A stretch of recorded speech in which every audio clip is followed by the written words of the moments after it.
NEET का exam sir पे आ चुका है और केमिस्ट्री में कॉन्फिडेंस नहीं आ रहा, तो ये वीडियो आपके लिए है। तो एक्चुअली वो सारे टॉपिक मैं लिख के लाया हूं, ये देखो। तो ये सारे टॉपिक तो पहले ही दे दूंगा मैं। फिजिकल केमिस्ट्री के वो टॉपिक जो नीट को बहुत पसंद है, मोलार कंडक्टेंस को जरूर पढ़ना। मोलार और स्पेसिफिक कंडक्टेंस पे डेफिनेटली सवाल बनता है। इस वीडियो में मैं आपको कुछ ऐसे टॉपिक्स बताऊंगा जिन पे आप टाइम इन्वेस्ट करके लिटरली 150 से भी ज्यादा मार्क्स ला सकते हो। एंड यकीन मानो दोस्तों, ये द ओनली होप ऑप्शन है। तो आओ इस वीडियो को लास्ट तक देखते हैं। आइए बात करते हैं सबसे पहले इस इंसान के बारे में जिसका नाम है विल्फ्रेडो परेटो, जिसका एक रूल था 80/20। उसका ये कहना था कि भाई 80% आउटपुट किसी भी चीज का 20% इन्वेस्टमेंट से ही आता है। मतलब आप मोटा मोटी देखें तो ये कहना चाह रहा है कि आपके टोटल मिला के जो 150 से 200 टॉपिक्स होते हैं आपके केमिस्ट्री के 20 यूनिट्स में से, तो उनमें से अगर ज्यादा नहीं, आप सिर्फ 40 टॉपिक्स लगा लेते हैं। कितने लगा लेते हैं? 40 टॉपिक्स लगा लेते हैं। तो दोस्तों आप 80% मार्क्स यानी 185 का 80% मार्क्स यानी 150 से ज्यादा मार्क्स स्कोर कर सकते हैं। अब आपको बड़ा हैरानी हो रही होगी कि ऐसा होता भी है क्या। देख बेटा, ऐसा है कि हमें हर साल पता है कि नीट के पेपर में चीजें रिपीट होती हैं। बहुत सारे टॉपिक रिपीटेड होते रहते हैं, बहुत सारे सवाल उन्हीं रिपीटेड टॉपिक पे आते रहते हैं। तो एक्चुअली वो सारे टॉपिक मैं लिख के लाया हूं, ये देखो। तो ये सारे टॉपिक तो पहले ही दे दूंगा मैं। और ये मत समझना कि मैं सिर्फ टॉपिक देने आया हूं, मैं इन टॉपिक्स के साथ साथ कब इन टॉपिक्स को कवर कराने वाला हूं वो भी दूंगा। तो आओ इस वीडियो को लास्ट तक देखते हैं। सबसे पहले शुरू करो फिजिकल केमिस्ट्री से। फिजिकल केमिस्ट्री के वो टॉपिक जो नीट को बहुत पसंद है, यानी उन 40 टॉपिक्स के अंदर जो हमारे फिजिकल केमिस्ट्री के टॉपिक आते हैं वो है दोस्तों आपके मोल कंसेप्ट में कैलकुलेशन ऑफ मोल और स्टोइशियोमेट्री। अगर बात करें कॉन्सेंट्रेशन टर्म में तो मोलैरिटी और मोलैलिटी। एटॉमिक स्ट्रक्चर में बोहर का मैथमेटिकल मॉडल यानी रेडियस, वेलोसिटी, ये सब जानना बहुत जरूरी है। देन क्वांटम नंबर मॉडल के ऊपर क्वेश्चन। हाइड्रोजन स्पेक्ट्रा पे क्वेश्चन आते हैं। Internal energy, first law of thermodynamics, Gibbs energy, ये इंपॉर्टेंट है थर्मोडायनामिक्स के पॉइंट ऑफ व्यू से। इक्विलिब्रियम में इक्विलिब्रियम कांस्टेंट को निकालना, केपी केसी के वैल्यूज पे क्वेश्चन आते हैं। PH calculation of weak acid weak base पे सवाल आते हैं। इसके अलावा बफर सॉल्यूशन एंड सोल्युबिलिटी पे डेफिनेटली सवाल बनता है, डेफिनेटली सवाल बनता है। फिर आते हैं बचे हुए चैप्टर, जैसे कि सोल्यूशन चैप्टर में Raoult's law and colligative property पे सवाल बनेगा ही बनेगा। जीरोथ और फर्स्ट ऑर्डर के जो आपके कह सकते हैं इंटीग्रेटेड रेट लॉज हैं, उन पे सवाल डेफिनेटली बनता है। एंड देन आरएनएस थ्योरी पे हर साल सवाल आया है। डेडिकेटेडली 2020 से लेकर 2025 तक हर साल आरएनएस पे एक सवाल दिखा है। कंडक्टेंस के ऊपर सवाल, इलेक्ट्रोलाइसिस यानी फेराडेस लॉ ऑफ इलेक्ट्रोलाइसिस पे सवाल बनते हैं, वो आपको डेफिनेटली लगाना है। मोलार कंडक्टेंस को जरूर पढ़ना। मोलार और स्पेसिफिक कंडक्टेंस पे जवाब डेफिनेटली सवाल बनता है। एंड देन आता है इनऑर्गेनिक।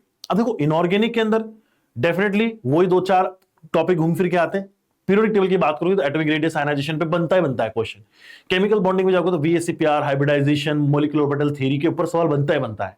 ऐसे अगर आप पी ब्लॉक के अंदर आएंगे, अच्छा ये कोऑर्डिनेशन कंपाउंड का दिया हुआ है कि आईयूपीएसी नेमिंग और आइसोमेरिज्म इसमें से इंपॉर्टेंट है। खास करके आपको जो स्ट्रक्चरल आइसोमेरिज्म है उस पे क्वेश्चन बनते हैं आपके कोऑर्डिनेशन कंपाउंड के अंदर। Important compounds of DNF block, इसके ऊपर सवाल बनेंगे। इसमें आपके लिए इंपॉर्टेंट कंपाउंड में 2 ही कंपाउंड है, KMnO4 और K2Cr2O7, उस पर सवाल जरूर करके जाना। पूरा तैयार करवाऊंगा मैं ही करवाऊंगा। फिजिकल प्रॉपर्टीज करवाऊंगा, पीरियोडिक प्रॉपर्टीज होती हैं उन पे सवाल बनते हैं।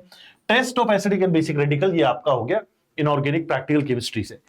बचती है ऑर्गेनिक केमिस्ट्री। देखो भाई ऑर्गेनिक केमिस्ट्री बहुत ही रिपीटेटिव है। रिपीटेटिव का मतलब ये हो गया आपका हाइड्रोजन, अगर मैं हाइड्रोकार्बन से शुरुआत करूं, alkyl halide, alcohol phenol ether, aldehyde ketone carboxylic, आप देखोगे कि सारे चैप्टर में रिपीटेडली ना एक ही तरह के प्रिपरेशन के रिएक्शंस हो गए, फिर उनके आप देखेंगे कि प्रॉपर्टीज हो गए, फिर केमिकल रिएक्शंस हो गए, ऑलमोस्ट सारी चीजें रिपीट होती रहती है। तो आपको सबसे पहले फोकस करना है जीओसी के अंदर इलेक्ट्रॉनिक इफेक्ट के ऊपर।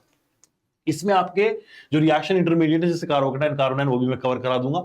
जीओसी के अंदर आईयूपीएसी नेमिंग पे सवाल डेफिनेटली आता ही आता है। नेमिंग रिएक्शंस सारे ही इंपॉर्टेंट हैं, जितने भी रिएक्शंस आपके दिमाग में आते हैं वो सारे ही रिएक्शंस लिटरली बहुत इंपॉर्टेंट है, जिसमें खास करके है ना अपना एल्डोल कंडेंसेशन, केनिजारो रिएक्शन है ना दोस्तों, ये बहुत इंपॉर्टेंट रिएक्शंस हैं। और केमिकल प्रॉपर्टीज ऑफ अल्कीन पे सवाल आते हैं, खास करके अल्कीन्स के इलेक्ट्रोफिलिक एडिशन रिएक्शंस के सवाल। टेस्ट ऑफ फंक्शनल ग्रुप जरूर पढ़ना, फिनोल, अल्कोहल है ना, इनके टेस्ट, अमीन्स के test.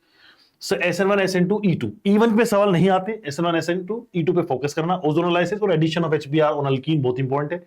Nucleophilic addition of carbonyl compound बहुत इंपॉर्टेंट है, सारे के सारे जो डेरिवेटिव ऑफ अमोनिया अटैक कराते हैं सारे रिएक्शंस इंपॉर्टेंट है, जरूर पढ़ के जाना।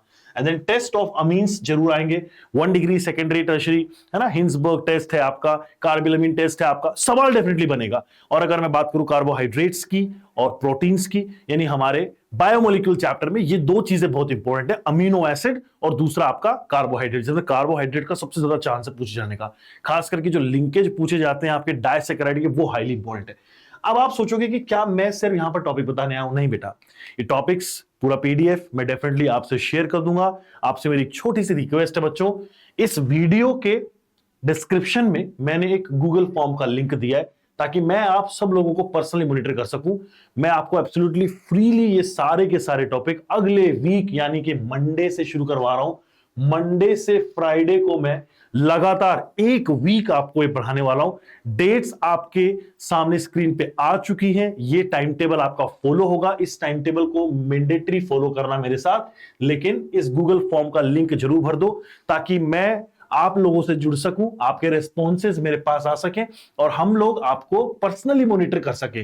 तो बच्चों गूगल फॉर्म का लिंक जरूर भरिए and we will make sure कि इस पूरी जर्नी में एक हफ्ते में मंडे से फ्राइडे 5 दिन के अंदर 8 टॉपिक एवरीडे लगा के और 100 से ज्यादा सवाल लगा के मैं पहुंच जाऊंगा 5 डेज चैलेंज कंप्लीट करके 150 प्लस मार्क्स के ऊपर। तो आइए मिलते हैं। किसी भी तरह का एकेडमिक और नॉन एकेडमिक डाउट है तो guys this is my Telegram channel, personally मैंने ये फ्रेशली बनाया है उन सारे बच्चों के लिए जो यहां से चल के मेरे से जुड़ने वाले हैं। So come and meet with me, जहां पे मैं आपको ये एक हफ्ते की जर्नी में कंप्लीट आपके 150 प्लस मार्क्स लगाने की गारंटी लेता हूं। मैं आपको एक एक टॉपिक खुल के पढ़ाऊंगा, प्लस इतने सवाल लगवा दूंगा कि आप उन्हीं सवालों में से कुछ ना कुछ आपको हिट होगा। कहां पे? आपकी नीट 2026 में। Bye bye everyone.